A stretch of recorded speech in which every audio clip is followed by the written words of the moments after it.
right, today we're going to be working on I've Got a Mansion.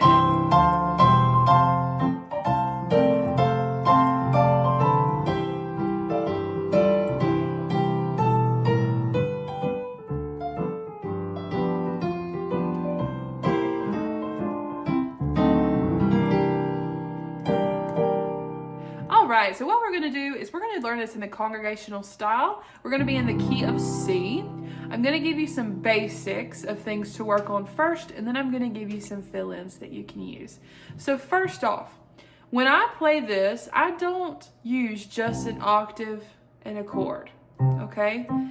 That's the standard, right? For most pianists, that's what they do. Some sort of octave and chord. Well, let me encourage you to do a tenth.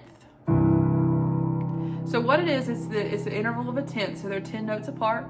You're going to do a tenth and a chord. And I would encourage you to add the sixth. So if you're playing a C chord, sometimes it sounds really good to add an A. So like this.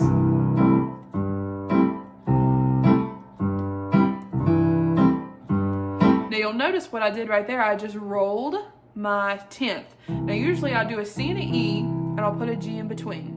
Gives it a nice full, it's basically like a 1, 5, 3. So if you can't reach this, which chances are if you're first starting out doing this and you're used to octaves, you're not going to be able to reach this comfortably yet. So what I like to do a lot of times is I'll roll it. And you want it to be rolled fast enough to where it almost sounds like it's together, but don't stiffen your wrist. Make sure you're rotating that wrist. Same thing if you're on an F chord. So it would be F and A is your tenth, and we're going to add a C in between. And if you want to make it G, just take everything up. Okay, that's what it sounds like. And your pedal will catch it and it'll sound really nice. So anywhere where you can do a tenth instead of an octave, you're going to elevate your sound. Anywhere where you can do your chord and add a sixth to it.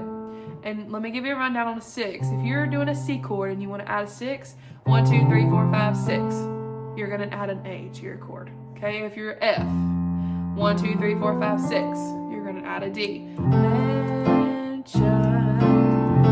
just over the hill. Okay, so that's kind of what it's going to sound like. All right, there was something I thought about when I just did that I was going to tell you. Oh, whenever you do your tenths, don't just do a tenth each time. We're going to alternate between the 10th and a 5th octave. Or you could just do a single note, okay? The way that you find out the 5th is you count up 5. 1, 2, 3, 4, 5. So you would go between your 10th and a C. Just a little bit of theory background. So that's the first thing. For the left hand, you're going to have that sort of windshield wiper pattern, but use a tenth where you can, and then you can add an extra note to your chord. Another thing that's really good, don't just play root position chords. Branch out and do a different inversion. It sounds better if you get out of the root position. Sometimes you use root and it's okay, but don't use it all the time. Okay, now for the right hand, obviously the right hand carries the melody, right? So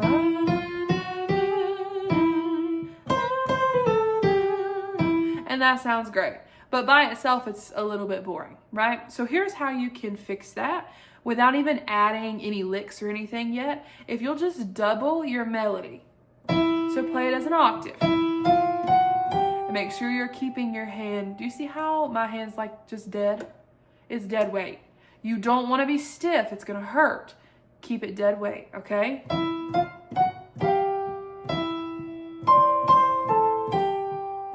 All right, so that's the first thing. The second thing would be to add in some notes in between your octave, okay? So you're going to base this off of the chord that you're playing. So if you're playing a C chord, that's what the harmony is suggesting out of the hymnal, and your melody note is an E, you can add a G and a C. See there?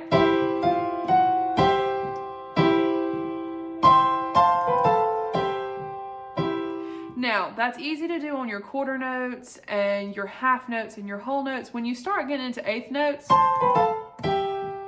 it's hard to do 4 notes. It would be too much. It's too much for you to try. So you could either just do octaves And then where you have some time, you can add the extra notes. Or something I like to do is I just do one note in between. And that feels pretty simple, okay? Another thing that sounds really good is to get out of the middle of your piano with your melody. It rings louder for those who are singing. You could even come all the way up here.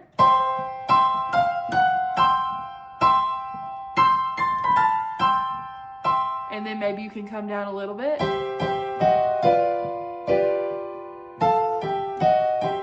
You see how I'm kind of going back and forth a little bit? About every phrase you could move if you wanted to. But that's just an idea, something you can try to get a little bit of variation in where you're playing the right hand. Okay, so if we put those together, here's what it's going to sound like with no fill-ins, just the meat on the bones, okay?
So it sounds much more full than this, right? While that gets you by, it just doesn't sound super full yet. So now you've got some really good meat on the bones. Now you can start adding the things that make it sound even better. So the first thing I would say, do you see how I kind of filled up the dead space there? There's a lot of different things you can do, but you know that's supposed to hold. Da, da, da, half note, right? I don't want to just sit there and hold that. So what I do is I do a little filler. I'm going to show you my favorite one. That's what it sounds like. So you're going to do an F chord, C, F, A, and then you're going to bend. You're going to do E flat and G together, and you're going to bend to an E. That's what it sounds like. And then you're going to do an A, D, and F, G, C, and E.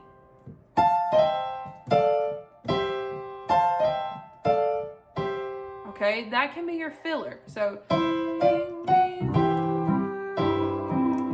I didn't even do it that time, did I?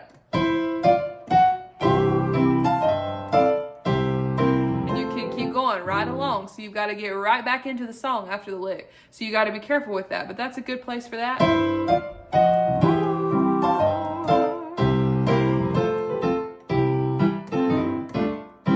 That was the exact same lick, I just did it in the middle of my piano.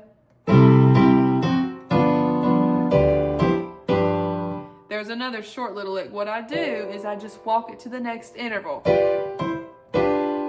So it's a G7 to a G7. I kind of just hit some notes to get me there, right? Okay, so let's see.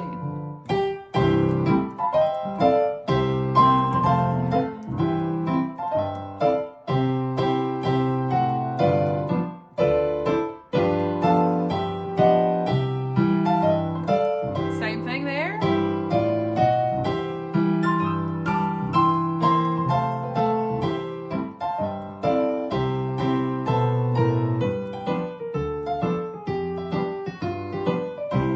This is a really fun lick, okay? This is something that I love to do.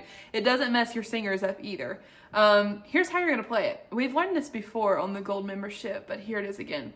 B, G, B, B flat, A, F, A flat, G, E, G, G flat, F, G, B, D, and then it's going to land you back on your C chord.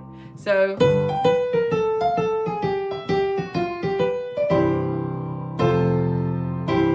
Okay, so that's kind of what it sounds like. Now, while that's happening, your left hand's just going to keep chugging along.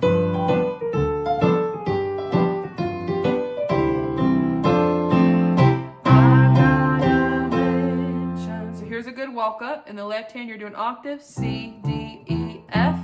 In the right hand, you're doing C, E, C, C, F, C, C, F sharp, C, and C, G, C. And you're going to do those together. Change, change. I'm sorry, I told you wrong. It's C, D, D sharp, E in the left hand. I'm not sure why I told you different, okay? So here it is. Together, change, change, change. Now you're on mention. Okay, here's another spot where you can do the lick we've already learned, but it's on a different chord. So you're going to be on an F chord. You're going to play a B flat. You're going to bend from A flat to A with a C. D, G, B flat, C, F, A.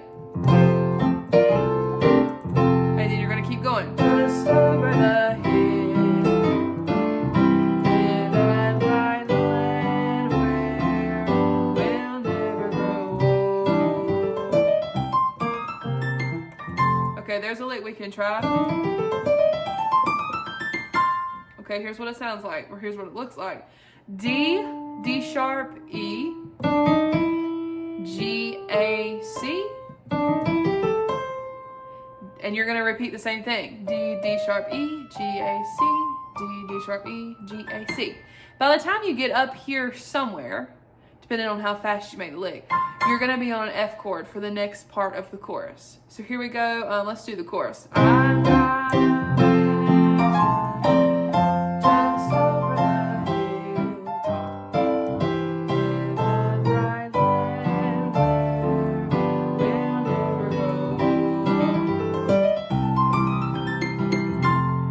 So see how I ended up high? And I kind of just hit, you're going to end a little earlier than you should, so you'll just kind of play that C a couple of times, then you can keep going.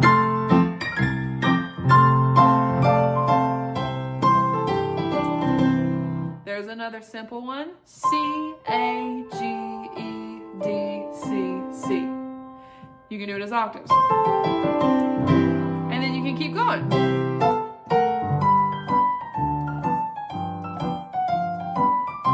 There's a lick you've already done. To finish it, I might well go C, F, and you can walk back in. So this is where you'll do the G, A, B, C, like we've talked before, and you'll do your melody.